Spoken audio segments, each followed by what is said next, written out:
the subject this time on trying to make all my YouTubers better people is about our dreams and where we want our life to be. Okay? You know, we all have dreams. We all put ourselves out into the future. Where do I want to be? What do I want to do in life? You know, when I was young growing up, I had dreams. I mean, I got involved in sports at a young age, and I thought, boy, if I could do this, if I could do that, never thinking that someday I would ever get to the games or win the games or set world records. I mean, that was like everybody else did that, not me. And so I was just kind of going through sports, dreaming about being the best I possibly can.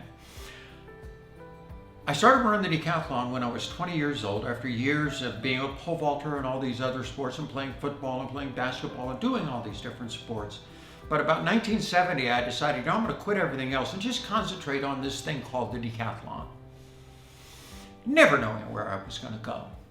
You know, I would dream about, you know, hey, the Olympic Games and this and that. Yeah, it's like, no, somebody else always does that, not me. I'm just little old me.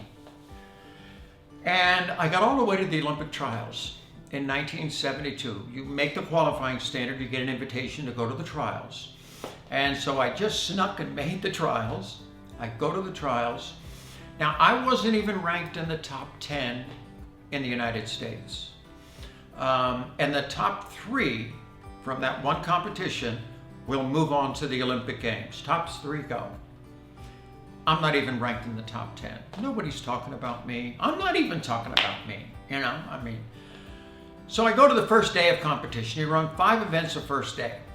And I run those first 5 events, and there I am sitting firmly in 11th place. I thought, okay, I'm enjoying myself. I'm having a pretty good meet, but you know. And I thought the top 3 was like impossible. I go to the next one to start the next day. You run 5 events. I start with the hurdles. Run the 110-meter high hurdles. I ran that race so fast. I went from 11th place right back to 11th, didn't make a move at all. 4 events to go. I go to the next event, discus. Boom, popped it out there. Best throw of my life. I said, yes, that had to help. And it did. I moved from 11th place to 10th place. Okay, so I'm in 10th place, top 3 go, and I got 3 events left. I go to the next event, pole vault.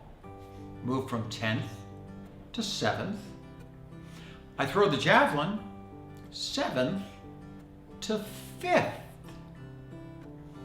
I'm in 5th place, the last event, the 1500 meters. My best running event. I can beat pretty much everybody's there. So I start thinking to myself, wait a second. If I knew the guy in 3rd place, a guy named Steve Goff from Seattle, Washington. I knew something about Steve. He wasn't very good in the 1500 meters. So I started getting my little piece of paper out, and I start writing down what I know, basically what my time is, and I know what his best time is. And I calculated, I gotta beat him in the 1500 meters, which is basically the metric mile. I gotta beat him by 18 seconds in the race to overcome the points I'm behind and sneak into 3rd place. I heard the announcement on the PA system when his score came out, and I knew it had to be under 7,300 points. If he's under 7,300 points, I got a chance.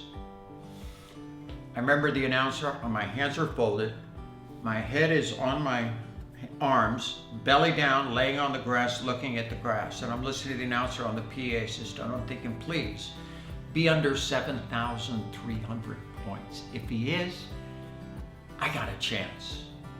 1st, 2nd place, don't care. 3rd place, my ears are tuned. Steve Goff from Seattle, Washington, 7,298 points. I literally levitated off the ground. I mean, I got to my feet and my heartbeat went from 70 or 80 to 180 just standing there. My heart is pounding so hard. I'm hyperventilating so much. I got so much oxygen going in my system that I'm getting like a pins and needles feeling in my hands, and they're starting to slowly fall asleep. And I'm thinking, oh my God, here it is, the biggest race of my life, and I'm not even going to make it to the starting line. So for the next 15 minutes before the race actually started, it was just trying to calm down enough so I could run a good time. I knew I had to beat him at that point by 18 seconds in the race. His best time and my best time, 14 seconds difference. He was 14 seconds slower. So I figure if he runs his best time, I got to run 4 or 5, 6 seconds faster than I've ever run before in my life, and just maybe I got a chance. Steve's going to be in the race with me, so I don't know the exact time. So the gun goes off. Jeff Bennett, who's already on the team, and a great 1500 meter man. I had never beaten him before in the race. He's a great 1500 meter man. I told Jeff beforehand, I said, this is what the situation is. I'm going to follow you. So you take off, take the lead. I'm going to pull in right behind you. And that's exactly what happened. Jeff takes the lead. I'm right in behind him. I'm just looking at the small of his back and trying to run as easy and as relaxed as I possibly can. Don't use any energy to run. Save it all for the end, you know? And we go around the first lap, exactly what I wanted at the time. Come around the second lap, and now we're halfway through the race. And this guy, Goff, I got to beat by 18 seconds. I thought maybe I should just take a sneak peek over my shoulder and see where this Goff guy was. And I slowly look over my shoulder. There he was, right behind me.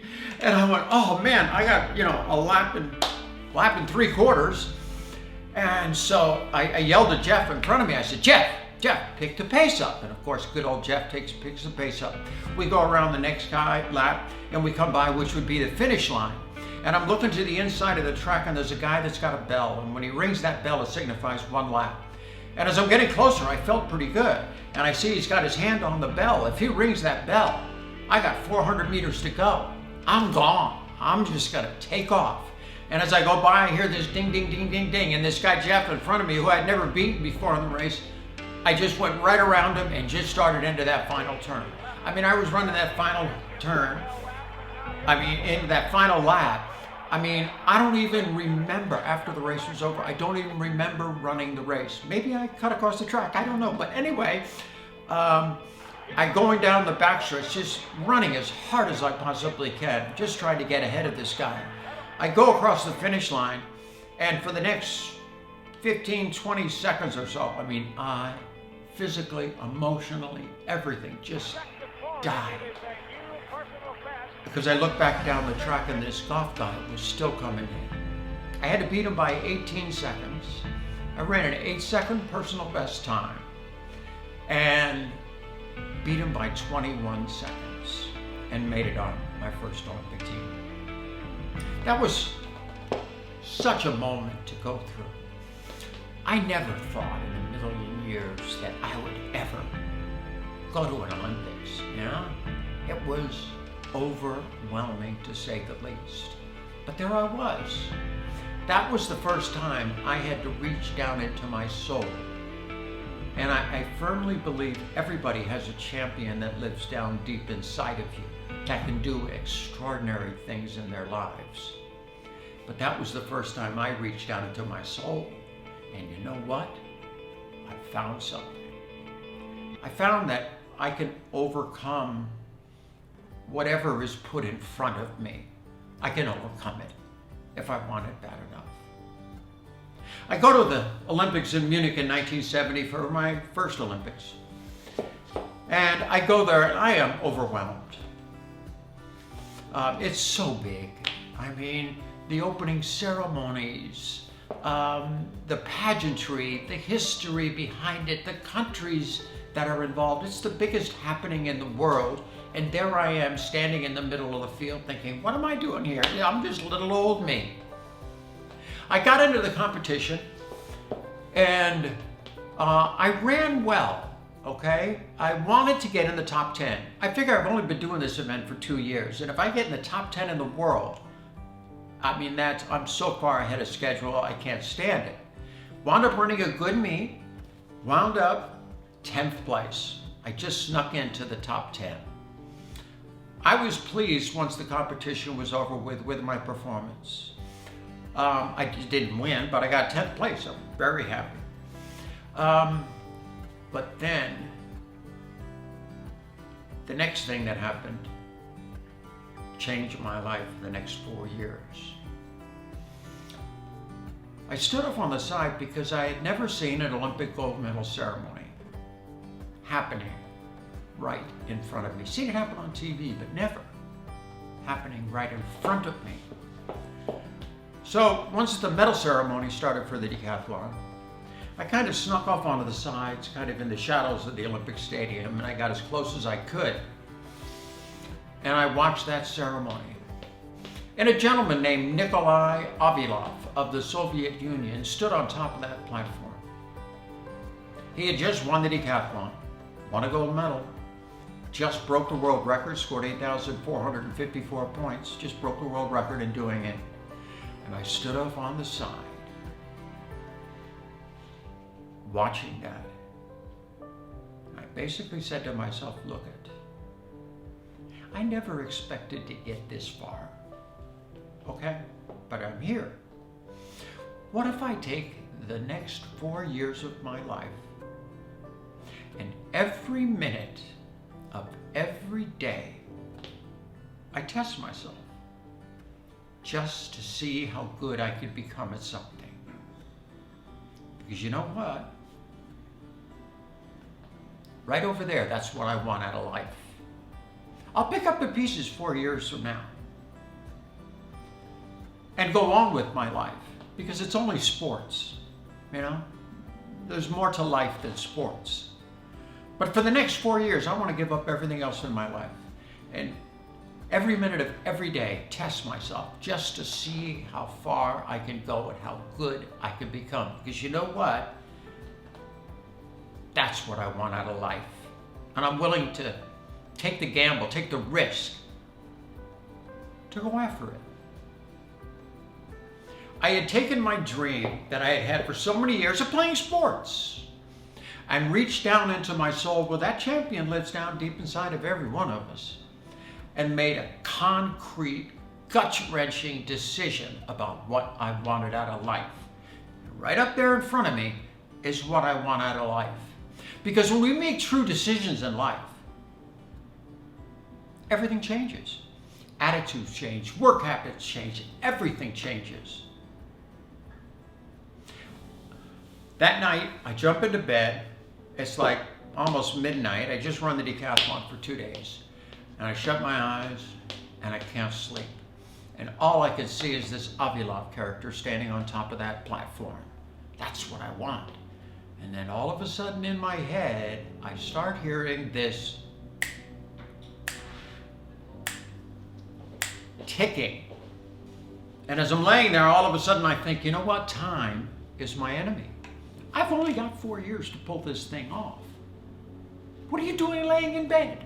I got out of bed, went downstairs, threw on my running shorts, and at midnight, I'm running through the streets of Munich, Germany, training for the games 4 years from now. Because that's what happens when you make true decisions in your life. Attitudes change, work habits change, everything changes. Today, I have to feel it's the same way. I struggled with myself for many, many, many years. I dreamed about living my life authentically.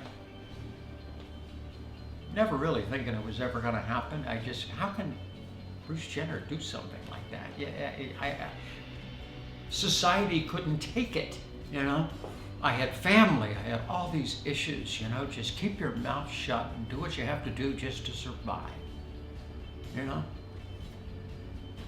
And I just dream about it. As I went through life for many, many years, till the age of 65, I had raised all my family. I had done everything for everybody else. And all my family was doing great. And now it was kind of time to take care of myself and my struggles. I couldn't. It was only a dream at this point. I couldn't really make the decision until I talked to all my children, told them that this could be happening. But the last one I had to talk to was my pastor. My pastor, very good friend. But if anybody has any faith whatsoever in their soul, I would always ask the question, like, God, why did you do this to me? Why are these thoughts in my head over my identity and who I am? Why can I just not like take 2 aspirin, get plenty of sleep, and wake up the next morning and I'm fine? It's just something that never leaves, you know? And here I am, after 65 years of struggling with this, you know, I'm right back where I started. So I talked to my pastor, and that was kind of the last straw that I had to deal, the last thing that I had to deal with. And as we talked, I thought to myself, you know what, because I had thought about suicide, I thought about all these things. I thought, you know what, maybe this is the reason God put me on this earth. To, at this point in my life, after I've done everything else, to live my life authentically. Try to make society understand these issues. And I was walking through a field all by myself and thinking about all this stuff. And I was thinking the yays and the nays of how can Bruce Jenner do this? What would society say? I could get creamed, murdered, called a freak. I mean, you name it. All this is going through my head. But eventually, I turned my little dream of living my life authentically, and I made a decision that no matter what happens, this is what I'm going to do in my life. And have never looked back.